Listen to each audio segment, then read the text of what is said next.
Good afternoon, everyone, and welcome to my YouTube channel. And today is going to be, I would say, really my very first interview with a parent. That is quite exciting. And Rita is a bilingual adult herself. And today we are going to be learning a little bit about how to bring up children that they are bilingual, but also how to bring up a child with speech and language difficulties and Down syndrome with bilingualism. Especially because a lot of people think that when we have a child with any difficulties or with a syndrome, bilingualism is scary, isn't it, Rita? Thank you so much for being with us. Thank you for inviting me. Hi. So tell us a It's little bit about yourself, Rita, and your bilingualism at home. We are a family of five.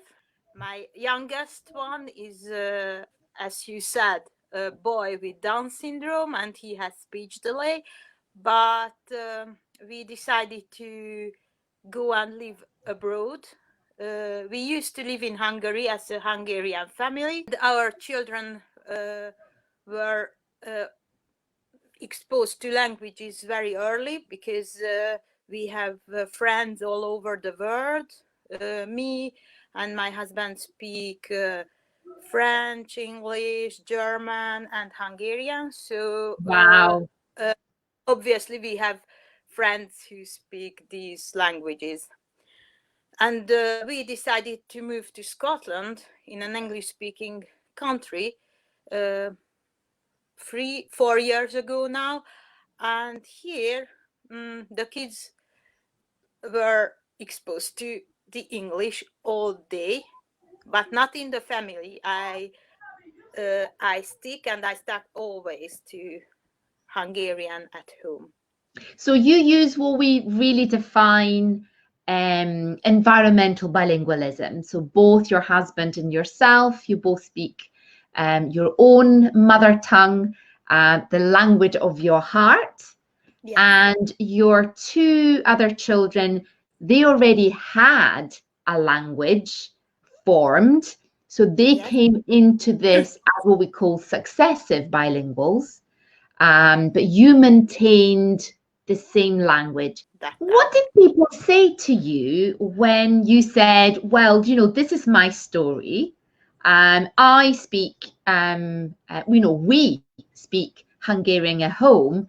And what was people's reaction with, oh, well, he's got Down syndrome? What did they advise you to do, considering that we do know that children with Down syndrome do experience delay in their language and communication? I was very happy with professionals because they advised me to speak Hungarian, to continue go on with Hungarian.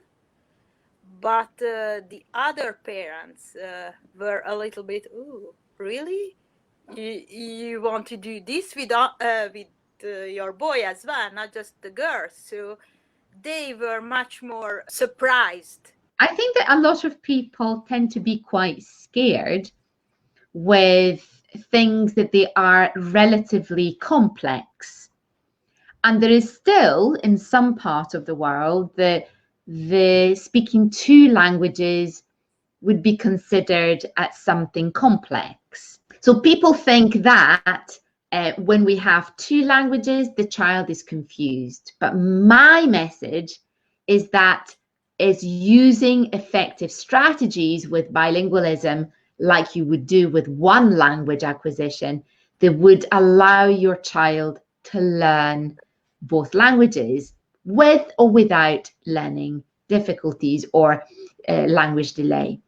So basically, from what you're saying is obviously you've done nothing different with your youngest. You speak to everyone else in Hungarian.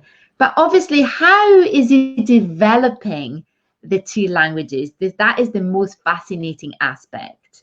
He started to speak, let's say, at 2 years old, and speak, obviously, not speak like my other children, but using first using sign language, sign along here in Edinburgh. Sign along was really helpful for me to understand him, and I wanted him to understand, and I needed to think if he speaks English or Hungarian, because at that time he started the nursery. As we speak Hungarian in the household, I was very happy with his speech development, how he learned more and more words. He Even totally understood the two areas. I speak Hungarian at home with mum and dad and my sisters, but I communicate and speak English at nursery. And that is fundamental because you kept it like that. And that's why we call it situational bilingualism.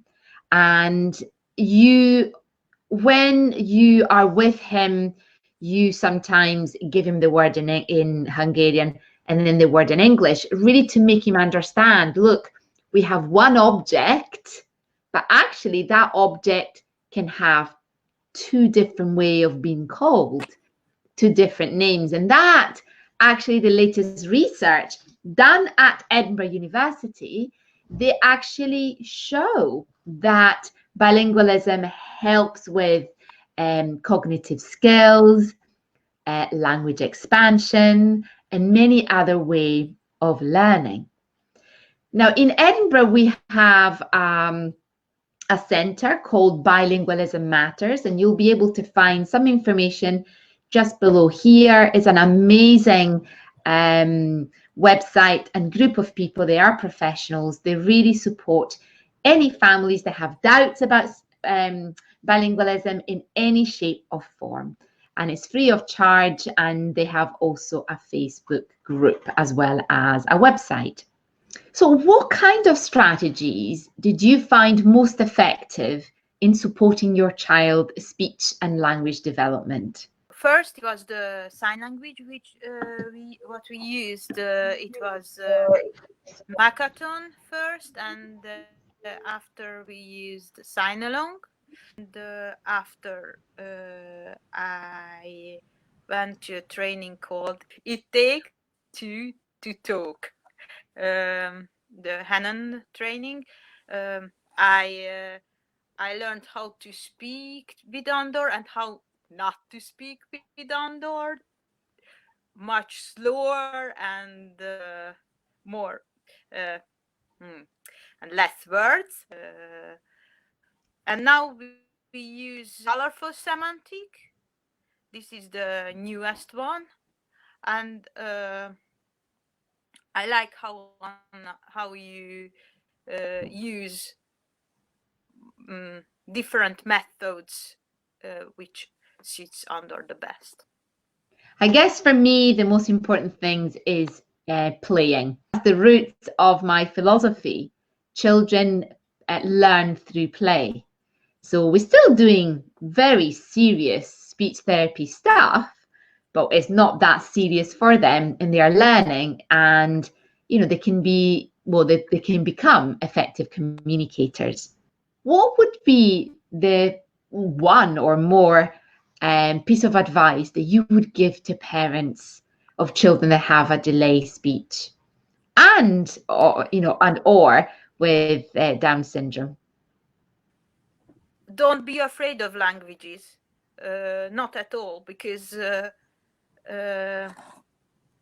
if your child without any learning difficulties could speak 1, 2, or 3 languages, your child with Down syndrome or any learning difficulties would speak.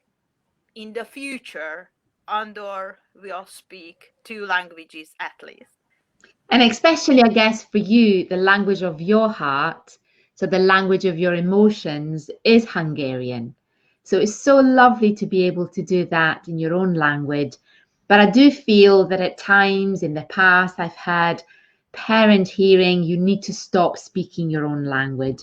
So I think you're right. It's a really, really important message not to be scared of languages. I really, really like that. My motto is every day is a new day and you make your own sunshine.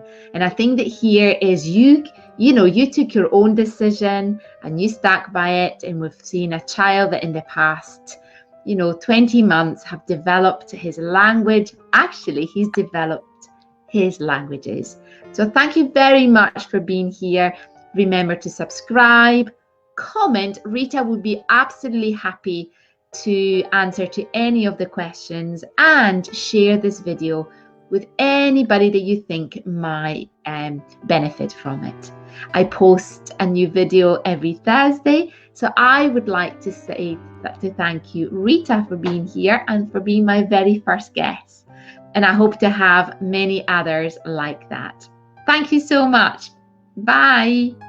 Thank you so much. Bye.